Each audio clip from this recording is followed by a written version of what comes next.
देखिए, क्लास 5 का MP board exam में जो क्वेश्चन पूछे जाते हैं मैथमेटिक्स से, फर्स्ट चैप्टर का क्वेश्चन है, क्या है? A person took a loan of rupees 65,000 from the bank to buy a motorcycle.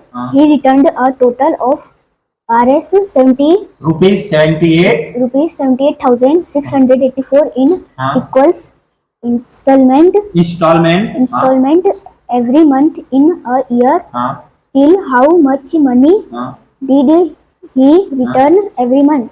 क्या कर रहा है क्वेश्चन? समझ में आ रहा है? देखो क्वेश्चन क्या कर रहा है कि एक पर्सन जो है वो टुक मतलब लेता है लोन, किससे? 65,000 रुपीज लोन लेता है, किससे? बैंक से, बाई या मोटरसाइकिल खरीदने के लिए। आजकल मैक्सिमम लोग कुछ भी खरीदते हैं तो लोन से लेते हैं, लोन लेके परचेज करते हैं। ऐसे ही एक पर्सन है जो लोन लेता है बैंक से 65,000 रुपए, और किस लिए? मोटरसाइकिल को खरीदने के लिए बैंक से लोन लिया। ही रिटर्न और टोटल ऑफ, लेकिन रिटर्न कितना देता है? 78,684। बैंक से लोन कितना लेता है? 65,000। रिटर्न कितना देता है? 78,684 in equally instalment every month in 1 year.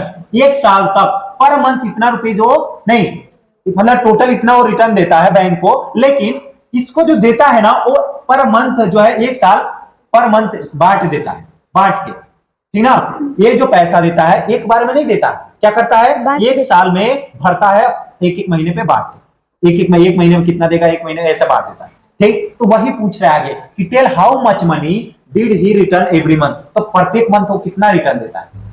अब ये जो पैसा है उसको क्या किया?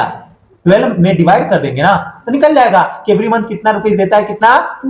क्योंकि ये जो पैसा दे रहा है वो 12 मंथ में दे रहा है, एक मंथ में नहीं दे रहा है, 1 ईयर्स में, मतलब 1 ईयर्स में दे रहा है। और 1 ईयर्स में कैसे दे रहा है कि पर मंथ डिवाइड कर, समझ आ रहा है? तो हम क्या करेंगे, देखो पहले लोन अमाउंट कितना था? 65,000। बैंक को रिटर्न कितना देता है? 78,684। तो अब देखो, so amount return in a month, एक महीने में कितना रिटर्न देगा? क्या करेंगे? ये जो अमाउंट है जो पर मंथ पूरे साल में रिटर्न देता है, इसको क्या करेंगे? 12 से डिवाइड कर देंगे। क्या करेंगे? 12 से डिवाइड कर देंगे। अब कहोगे कि सर 12 से कैसे डिवाइड करेंगे? बेटा डिवाइड करना आता है, या ऊपर नीचे करके भी शॉर्ट फॉर्म में कर सकते हो, लेकिन अगर नहीं आता डायरेक्ट आप डिवाइड कर लो। क्या करो? साइड में शो करना, डिवाइड भी जो करना है बेटा आपको शो करना रहेगा, सोल्यूशन में दिखाना रहेगा, दिखाना इसको प्रॉपर। क्या था बेटा? 7 8 6 8 4। अब देखो यहाँ पे 12 के टेबल में 78 आता है, उससे छोटा या तो वो आए,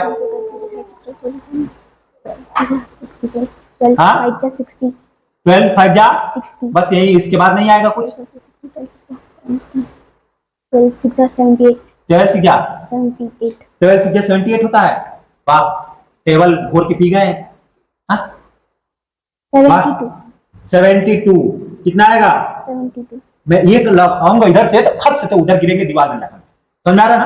12 6 जा 72, 8 में से 2 को माइनस करेंगे, क्या आएगा? 6, ये 0, फिर क्या लाएंगे नीचे? 6। अब देखो 66 आता है 12 के टेबल में, क्या आता है? 12 5 जा 60, क्या बचेगा? 6, ये क्या हो जाएगा? 0। फिर हम क्या करेंगे? थोड़ा सा इसको मैं ऊपर कर लूं, ठीक? देखो अब फिर हम क्या करेंगे? 8 को नीचे लाएंगे। अब 12 के टेबल में 68 आता है, क्या आता है? 5 टाइम में क्या आएगा? 60। फिर क्या बच जाएगा नीचे? 8, ये हो जाएगा 0। फिर क्या लाएंगे नीचे? 4 को। और 12 के टेबल में 84 आता है, हाँ 12 8 जा 8 जा, हाँ 12 8 जा 84, 12 8 जा 84, गुड। 12 6 जा 72, 12 7 जा 84, भी एक लगाऊं मैं? 12 7 जा 84 आ गया, डिवाइड हो गया, पूरा रिमाइंडर क्या हो गया? 0। कितने टाइम में डिवाइड हुआ? 6 5 5 7। मतलब क्या कर रहा है वो? पर मंथ कितने रुपीस देगा? 6,557 रुपीज पर मंथ वो बैंक को रिटर्न देगा, ठीक ना? तब जाके वो एक साल में पूरा अपना जो लोन लिया है वो क्या हो जाएगा? कंप्लीट हो जाएगा। उसकी इंस्टॉलमेंट कितनी बनी है पर मंथ की? 6,557। क्वेश्चन समझ में आया?